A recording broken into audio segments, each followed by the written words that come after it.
கன்னியாகுமரி மாவட்டம் செம்மங்காளை பகுதியில் மதுபோதை ஆசாமி ஓட்டிச் சென்ற கார் சாலையோரம் நடந்து சென்ற பெண் மீது மோதிய பின்னர் அங்கிருந்த மின்கம்பத்தில் மோதியதில் காருக்கும் கம்பத்துக்கும் இடையில் சிக்கி அப்பெண் உடல் நசுங்கி உயிரிழந்தார். காரை ஓட்டி வந்த அபின்ராஜ் மற்றும் உள்ளே இருந்த விக்னேஷ் ஆகிய இருவரையும் பொதுமக்கள் பிடித்து போலீசிடம் ஒப்படைத்தனர். பொதுமக்களில் சிலர் ஆத்திரத்தில் அவர்கள் இருவரையும் அடிக்க பாய்ந்தபோது பதிலுக்கு போதை ஆசாமியும் அவர்களை அடிக்க முற்பட்டான்.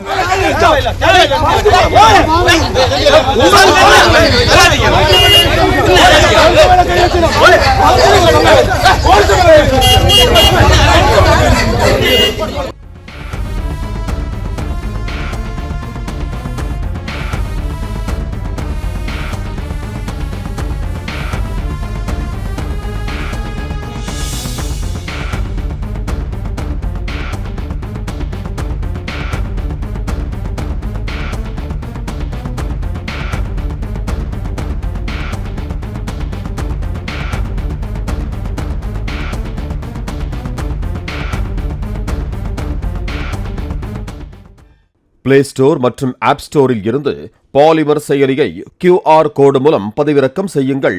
செய்திகளை உடனுக்குடன் பெறுங்கள்.